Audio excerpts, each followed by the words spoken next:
Hello, I will tell you about a very sad case in Colombia.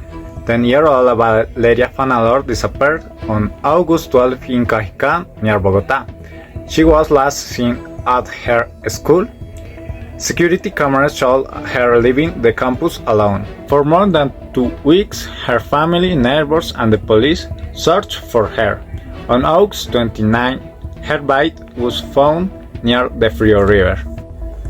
The first report from forensic doctors said she died by drowning.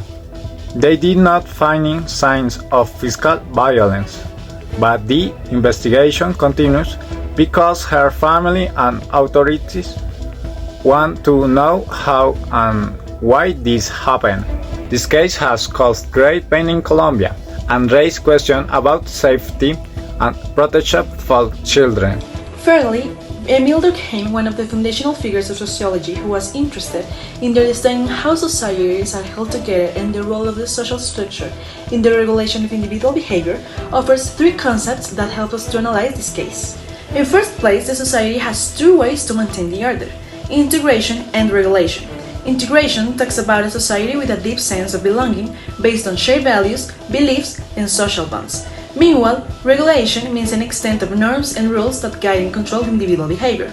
There's a strong structure and clear expectations about what is acceptable and what is not. Related to this, the social solidarity is the glue that maintains the society together. It can be found in 2 forms: mechanical solidarity, that is characterized by a strong collective conscience, and shared moral codes where an offense against one is seen as an offense to the community, and the organic solidarity, which is one based on the interdependence between the roles and jobs that everyone has to fulfill their own needs. This one has a weaker collective conscience and a repressive law.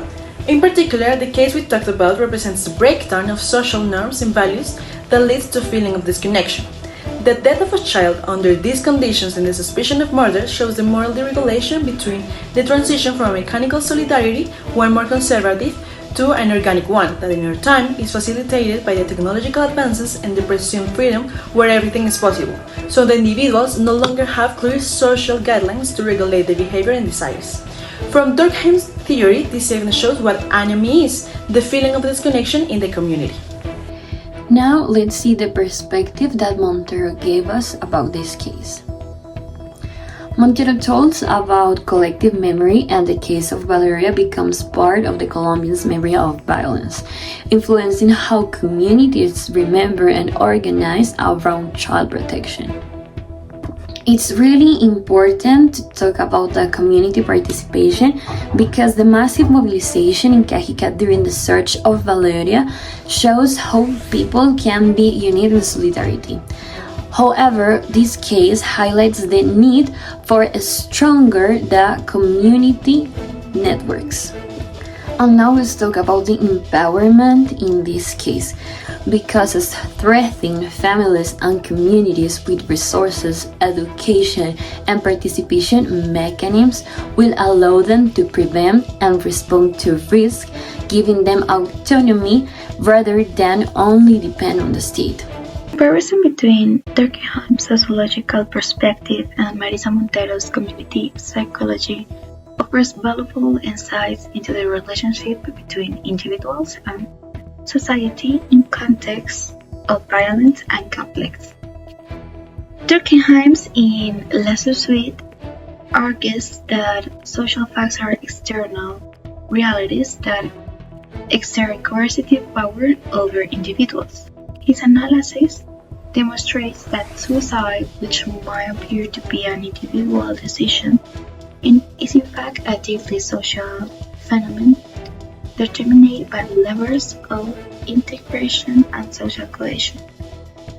Concepts such as anomie, regulation, integration illustrate how big or disorganized social bonds can lead to isolation and helplessness. In contrast, we have Montero. She develops community psychology in Latin America as a bio oriented toward active participation, collective memory, and empowerment of marginalized communities. Her perspective does not simply describe the consequences of social disintegration. Rather, It proposes concrete strategies for transformation through community engagement and emancipation. Well-being from this standpoint is not merely an individual experience, but an interdependent process that combines personal, relational, and collective dimensions. There are clear convergences between these two frameworks. Both reject purely individualistic explanations of social problems. They agree that collective conditions, their social cohesion, or community participation are essential to understanding phenomena as suicide, violence, and conflict as well. Nevertheless, significant differences also emerge. Durkheim emphasized a macrostructural analysis relying on statistical data to show how social institutions shape individual lives. And Montero instead advances a critical and emancipatory approach, positioning communities not only as objects of study but also as an active agents capable of fostering transformation and resistance. Integrating both perspectives allows for more comprehensive understanding. While Durkheim provides the structural diagnosis of how anomy and lack of cohesion affects individuals, while Montero contributes that collective actions tools to rebuild social bonds, strengthening shared memories and promoting community well-being. Taken together, their proposals highlight not only the social causes of violence and distress, but also the strategies to transform, such as scenarios as through participation, empowerment, and reasons for social cohesion.